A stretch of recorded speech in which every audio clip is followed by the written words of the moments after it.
Marvel has done it again. They have finally given us something so good, something that just gave you the same feeling that maybe it's just me, but it was the first time that I've been in a movie theater that was not only packed because, everything that's still going on in the world, I'm still going to movies, but I'm in movie theaters with maybe 5 or 6 other people. This time, every seat was filled. And I'm talking, it was a Monday night. This movie premiered on Thursday, and the seats are still filled for this film for the 5th day in a row. So, they've given us this mid-phase 4 exquisite film that just gives you the same feeling and starts off with the same momentum as, I'm going to say, Endgame. Like, even Infinity War. Like, those two movies back to back were just tremendous films that were just so highly anticipated that when you're sitting in the movie theaters watching them, you're almost in disbelief that we're finally at that point. And then you sit there with No Way Home, and there were just so many expectations, and it lived up to and surpassed almost every single thing.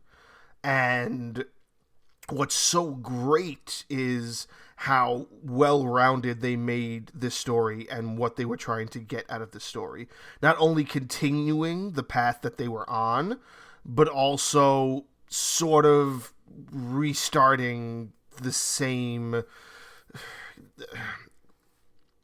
I really didn't want to spoil too much when it came to this film, and it's really hard to talk about how fantastic it was without spoiling so many things. So I'm gonna say that I'm just gonna kind of speak freely. It's been at least a week that the film's been out, and I really apologize if you haven't seen it already. I'm gonna say stop now if you haven't, but I feel like if you've come here, you're somebody that's looking for maybe insight or maybe just seeing how somebody else is viewing a film like this. I hope you've seen it already. We'll just say it like that.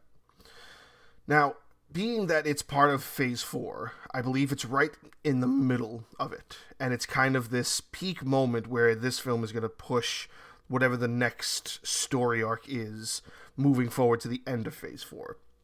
Up to this point, we've only had new character developing stories or torch passing stories. I've said this in a bunch of other entries before.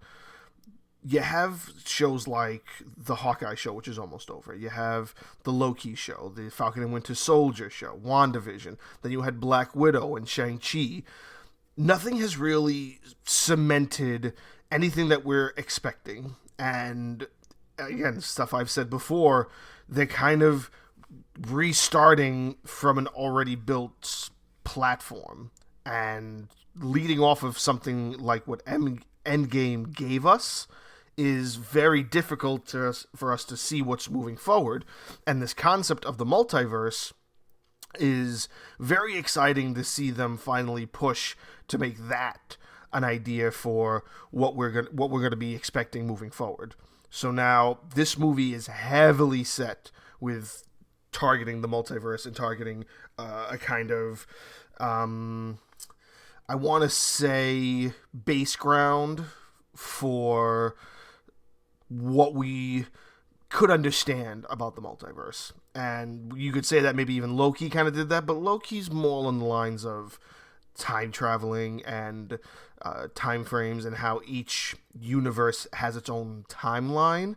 But when it comes to the multiverse, I feel like that's a little bit separately. Like, the idea that there are two of you that exist on two separate worlds in two separate universes where two separate stories happen is one thing, but the idea of the overall arc of time in that universe is a completely separate thing. You know what I'm saying? It's like the difference between two clotheslines that are parallel to each other. Yes, they're kind of in the same area, they take up the same amount of space, and they're parallel to each other, but they can move in separate directions, if that makes a little bit of sense. So when it comes to Loki and the time stuff, it's very difficult to see how that might connect to the multiverse, because Loki is time traveling amongst all these universes. And the storyline that we're being given is set in one particular time in this one universe. And it takes place after the stories of the various other universes it interconnects with. So we're going to talk about one of the big rumors that was floating around for a long time that I believe everybody kind of kept under wraps pretty well. And even with the few leaks that happened, you couldn't know if you should believe it or not, because people are tremendous at making up whatever they want these days. I relate that to this image that keeps floating around of Emilia Clarke replacing Amber Heard as Mira in Aquaman. And all it is a photoshopped image. And it looks good, but it ain't real. So there's people out there that have the capabilities to, do this kind of stuff with imagery and film footage. So there are some that look really cheesy, but when it's a still image, it's hard when Photoshop is as good as it is in this day and age. But turned out to be true, and both of our first Spider-Mans do pop up, and you get this triad Spider-Man sequence in the film that's just so monumental, but it also expresses that it takes place after all of the events of all three of those films.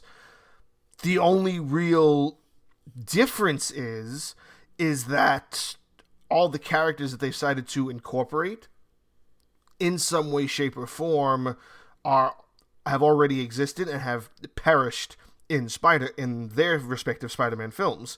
So that just lets you know that there are certain characters that they probably didn't touch on that did show up in some of these films that didn't perish, like in the Tobey Maguire Spider-Man films. James Franco was still a very much main character, and the third film, I believe, ended with some sort of arc that might turn him into the bad guy. But he doesn't show up, but William Dafoe's Green Goblin shows up and eventually transitions into the Hobgoblin, which is fantastic.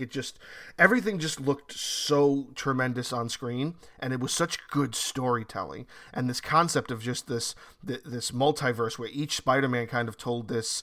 There are so many storylines in Spider-Man. It's funny that they were able to do this thing where each different Spider-Man was a different version of this story, while still kind of having very basic foundationary elements. They all had an Aunt May, but our Spider-Man for the MCU, Tom Holland, doesn't have an Uncle Ben.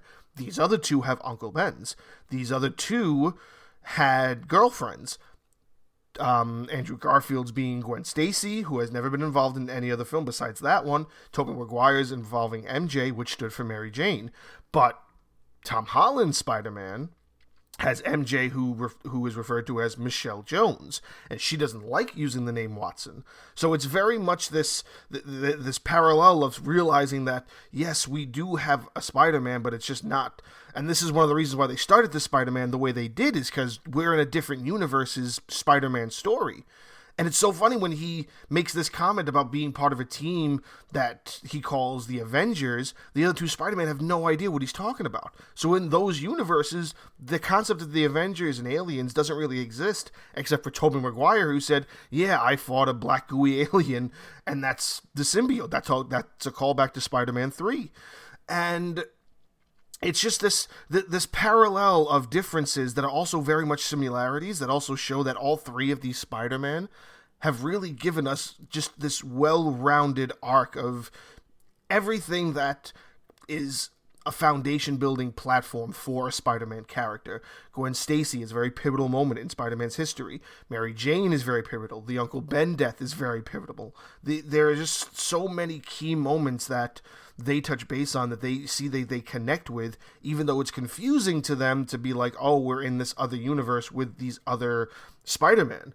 And it's even funnier when you consider that the only villains that pop up are the ones that have actually perished to the hands of Spider-Man, which I also want to make a quick callback to the trailers. And I remember pointing this out to my wife. I'm like, I did the entry for the trailer when this trailer first dropped. I think it was back in August or beginning of September.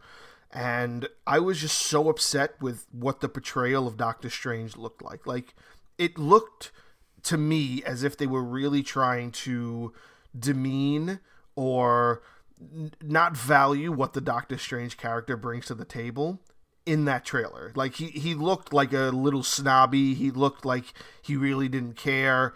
And then you see what he is in the film, and the trailer is just it's just one of those scenarios where they vastly changed the trailer to make it more appealing, I guess, and then gave us what we really wanted out of Doctor Strange in and of itself. Biggest example I can think of is the line when Spider-Man first goes in to ask for help, and Doctor Strange is like, oh, I have the spell that we could use. In the trailer, Wong stops him and says, you know, Strange, don't do that spell, it's very dangerous. And Strange is like, okay, I won't. And then he looks at Peter and he winks, meaning that, like, yeah, it sounds dangerous, but we're just going to do it because I want to have fun. That's how I portrayed that. It portrays it that he doesn't take things seriously. And then in the film, it's a way vastly different scene that unfolds. Peter goes into there, he talks to him about it, and he's like, I don't have control of the time stone, we can't turn back time. And he's like, wait a second, I know there's a spell that can make people forget things. And Wong's like, that's a very dangerous spell, why would you do that on such a global scale? And there's a little quirky joke between them, and then he looks at Wong and he goes, come on, the kid's done a lot for the universe. I think he kind of deserves this little restart to his life. And then Wong's like, just be careful. So it's this very minor difference in lines and portrayal of character that really change what we were all kind of expecting. Like, I was really expecting Doctor Strange to just be this character that's almost very nonchalant about being a sorcerer and just wanting to play around with it.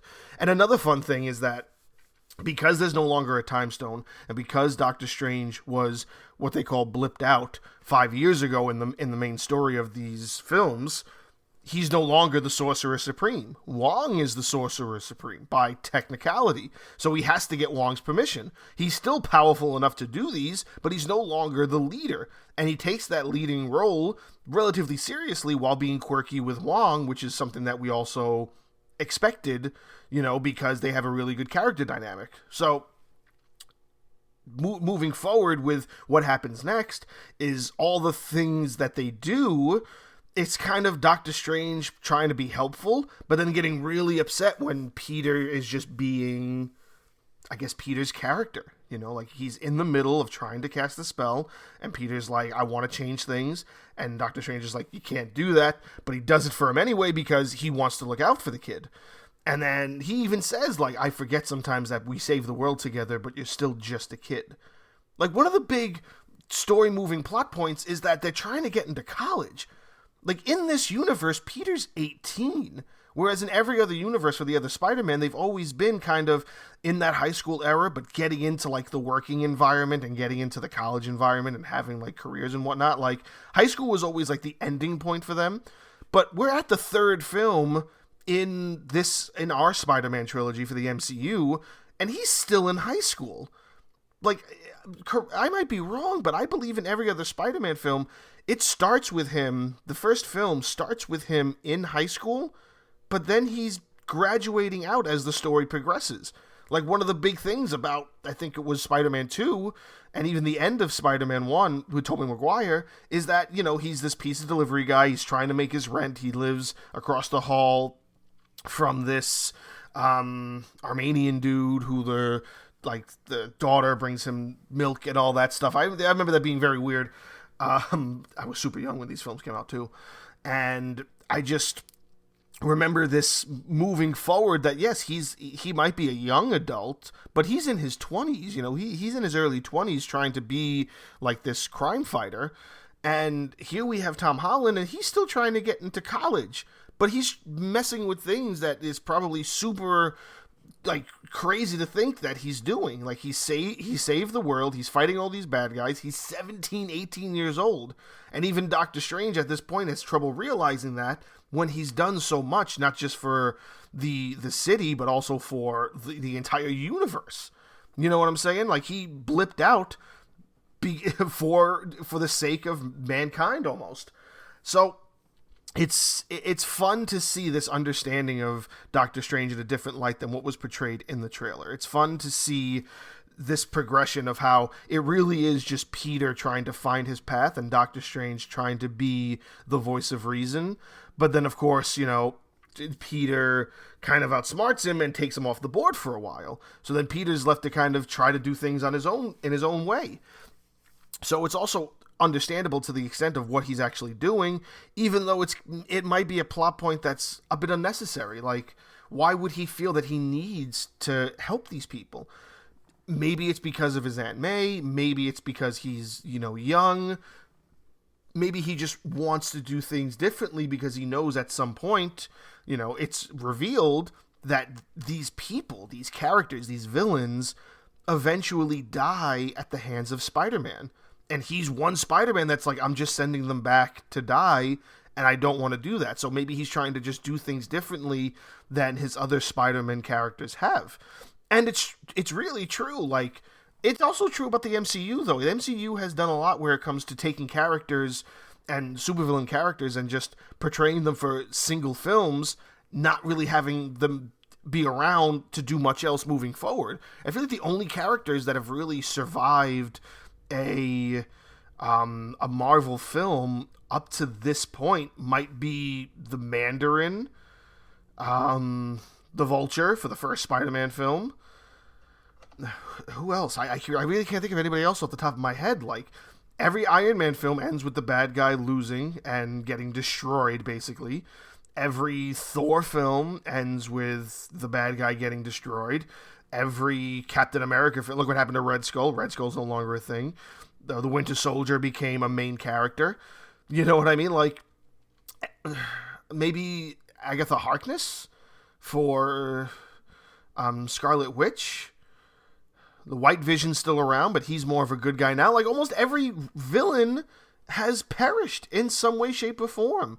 Like, who else do we have besides anybody new that they're introducing? So it's interesting to see this battle that Tom Holland's character has where he's trying not to be like these other, characters, these other universe Spider-Man, but what he suffers from is the consequences of trying to be different and not doing the right thing when it comes to the idea that these aren't people from his universe.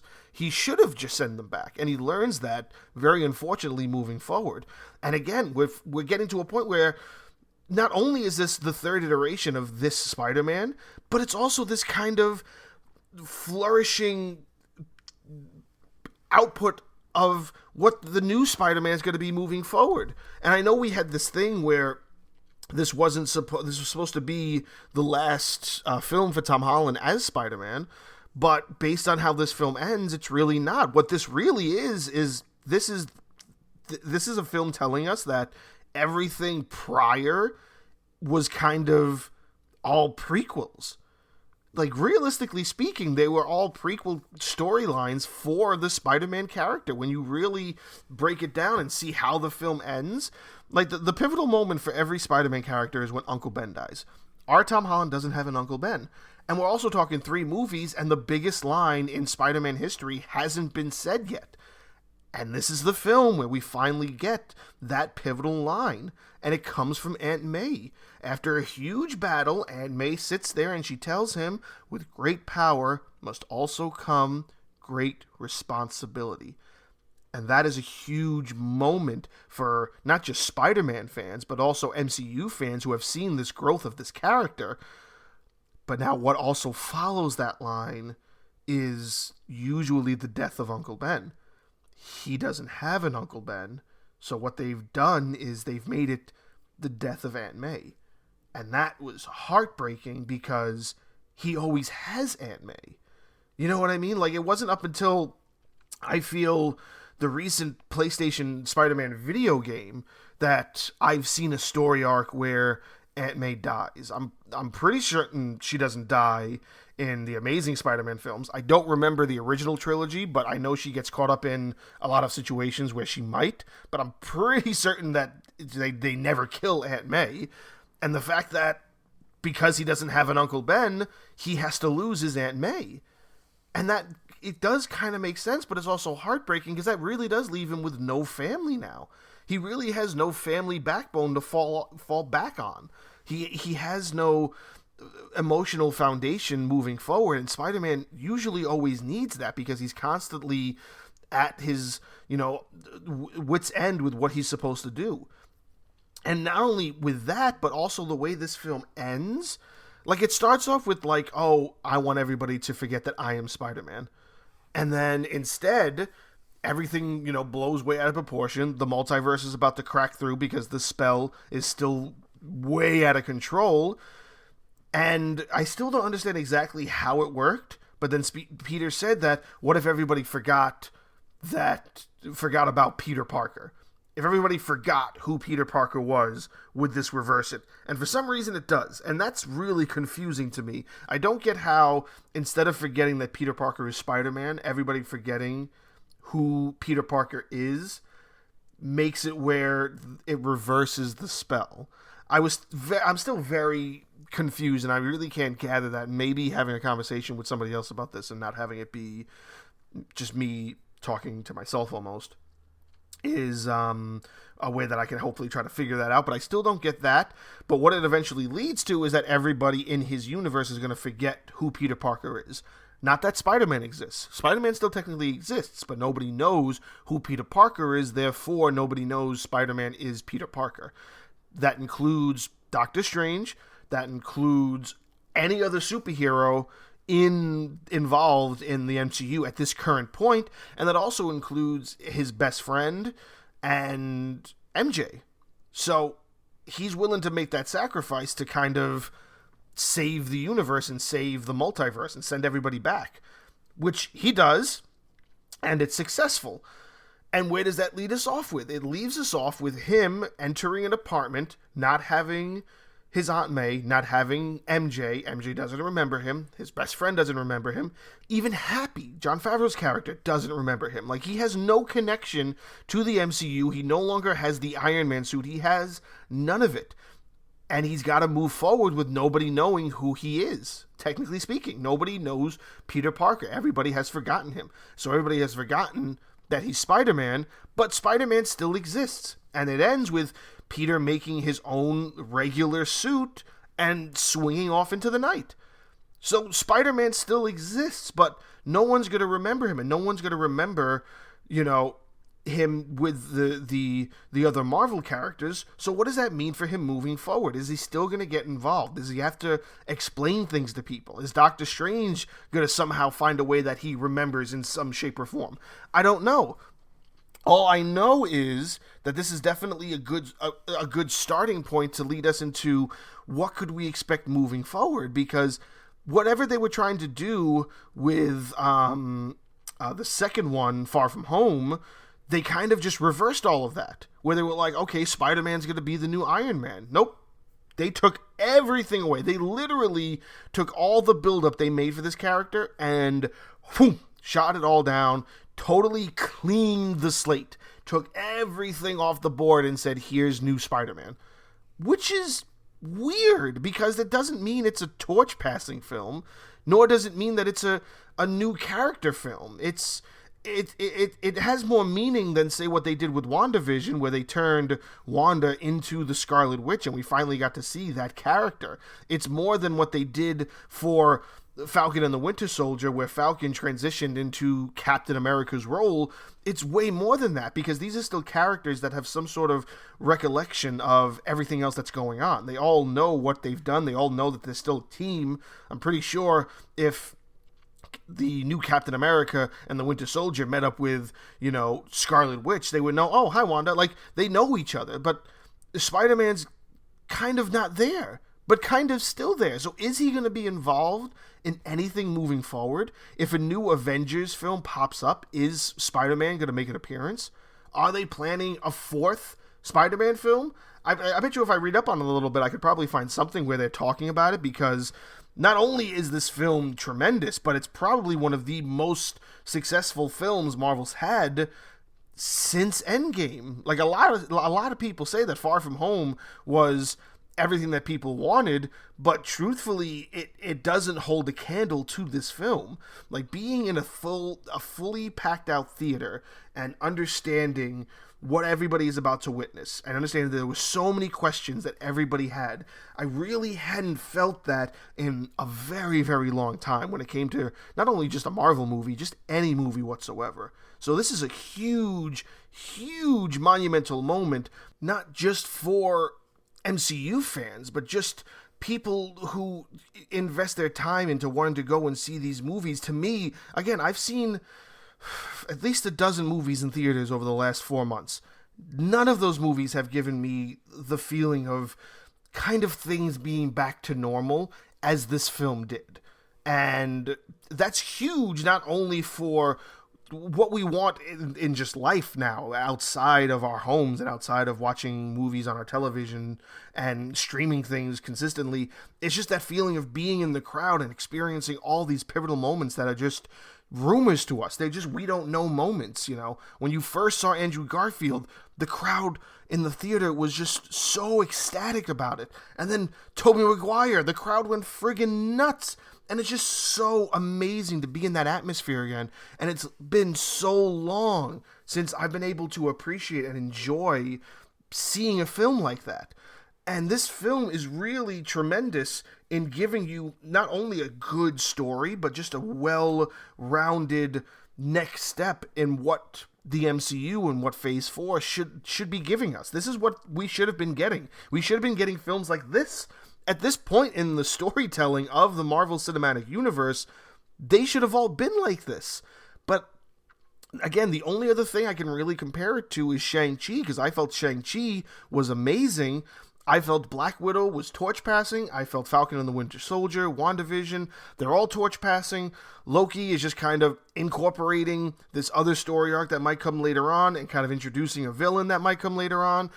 This is just a huge movie, even bigger than I think its others. It's mid-sequel, the second film in the trilogy. I think it's bigger than that.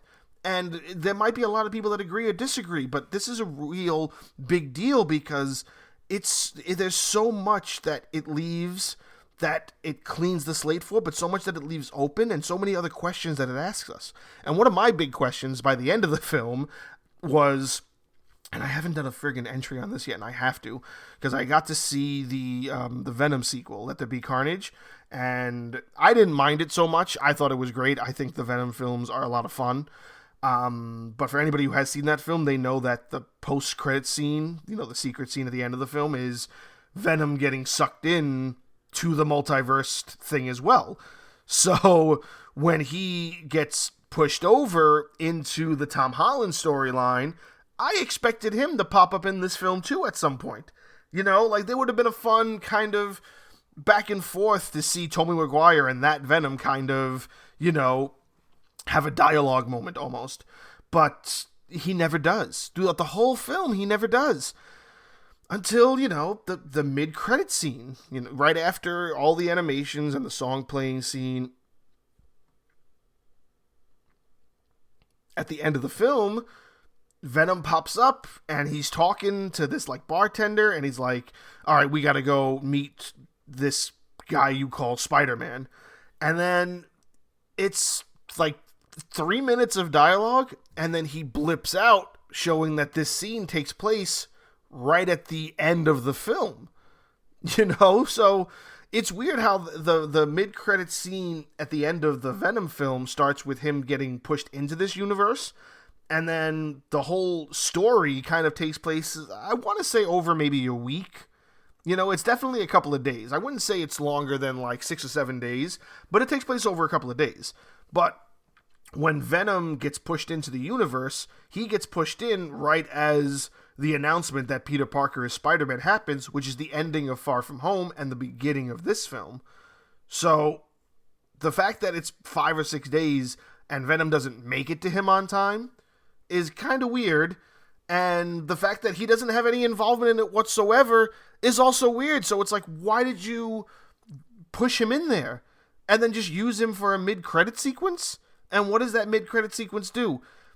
It just kind of leaves a little bit of symbiote in the universe.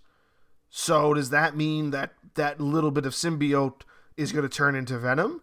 Is that little bit of symbiote going to turn into Carnage? Because it only took that little bit of symbiote to make Carnage.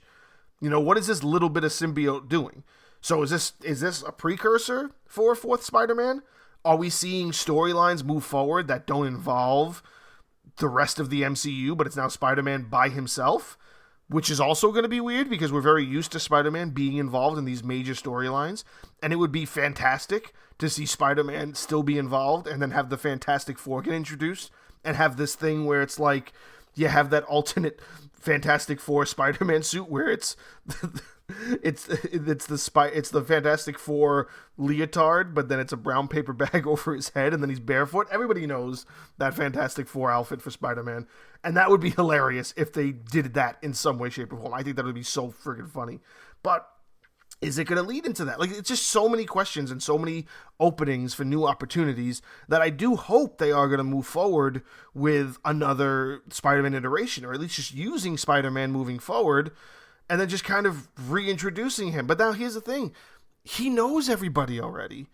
So it's going to be weird to reintroduce him and have him be like, hi, I'm Peter Parker, and then they're like, hello, I'm Doctor Strange, hello, I'm Wanda Maximoff, I'm this, I'm that person, I'm this person, I'm that person, I'm happy. And he's like, yeah, I know all of you already.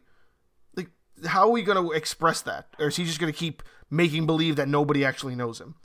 And it really does end with him by himself. He doesn't have MJ, he doesn't have Aunt May, he doesn't have anybody. He's literally alone, and he chooses that path, but then he also still chooses to be Spider-Man and to go back out there and be a hero. But he's a hero by himself. He has nobody helping him. He has no technology. He is, a genius, but he doesn't have access to any of those things anymore. So it's very interesting to see where they might be going moving forward. So one other thing I want to talk about is the end credit scene. So now what I love about MCU is they're pushing the envelope where it comes to these things that happen in the credits, really making us sit there for the entire, 148 minutes that a film could possibly be. And not only did we get a mid-credit scene that kind of gave us something with Venom, we get an end credit scene. But it's not an end credit scene. It's the trailer, or I would say the first trailer, I guess a real minor mock-up of what the first trailer is for Doctor Strange, The Multiverse of Madness. Holy shit, does that look so good. And the story arc of getting him and Scarlet Witch involved together and having them team up to figure things out. I'm not going to say too much about it because I know it's probably going to drop probably within the week. This is not something that they can keep under wraps. They're probably waiting for the weekend premiere, and then eventually they're going to push it out to everybody. And it also brings back nostalgia from being in theaters for the first Captain America. I remember the post-credit scene for the first Captain America leading into the Avengers trailer. And that's really bringing it back. And not only is that bringing it back, that's letting us know that we're at a point in the MCU where they're telling us that these are going to be the big movies moving forward. And I don't know if the Multiverse of Madness is going to live up to what No Way Home just did for us. But if it does anything like what this movie did, if it brings any of the feelings and the emotions that we were experiencing during this film, and I think they were, because one of the most exciting scenes in the film, probably the top three, not only all the Spider-Men being together, not only all of them fighting on the Statue of Liberty at the end, but the big scene is Doctor Strange doing his Doctor Strange thing with Spider-Man, when him and Spider-Man kind of fight but kind of don't. We want more Doctor Strange stuff. Doctor Strange stuff is super cool, and they do it so well. So finally getting another Doctor Strange movie is super exciting. And what they plan on doing and what's going to be happening moving forward with this further expansion into the multiverse, it's so exciting, and it's such a good time to be a fan of these films. And I really look forward to seeing what else. I can't wait for the trailer to drop officially, because I'm going to watch it again. It was so good, and I can't wait for that other film. And now the only thing I have to do is I have to watch the Hawkeye show. And then I'm all caught up. And I'm usually on top of things as much as I can be. But when it comes to everything that's happening and all these things that they're connecting so much more than I feel like they were connecting to lead up to Endgame. And I might be wrong, but I think it's just that they are having so much more. Like they're giving all of these different arcs and all of these different ways that things can go. You know, you have the arc with the multiverse, you have the arc with the time stuff with Loki. Then you have the arc with the secret agency with this actress from Seinfeld that was incorporated in not just Black Widow, but in Falcon and the Winter Soldier. Then you have the new Captain America, which we could easily focus on and shift our way to. Then you have Shang-Chi who's getting involved. It's just, there are so many winding turns in this.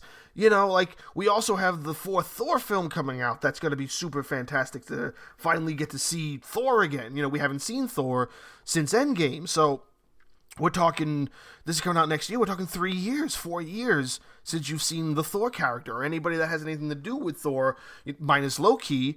But even Thor doesn't even make a guest appearance in the Loki show, which would have been awesome to just see him pop up randomly and do something. But whatever we're getting so far, it's just getting so much bigger, and it's just such a good time to be a fan of everything that they're doing. And I'm so happy, I'm so satisfied with this film, and I really, really hope that this isn't a missed opportunity and that something else happens moving forward. And I really appreciate all of the efforts that went into getting a story like this out, because it is, to me, one of the best stories and one of the best films in the MCU, you know, after Endgame. You know, I'm not even talking post Endgame. I'm talking I'm not talking pre Endgame. I'm talking post Endgame. Everything after Endgame. You know, like Shang-Chi is up there, but it's not what this film is. It's not what this film is at all. And it's just tremendous to see what they were capable of doing and to see what we have moving forward. And I can't wait for it.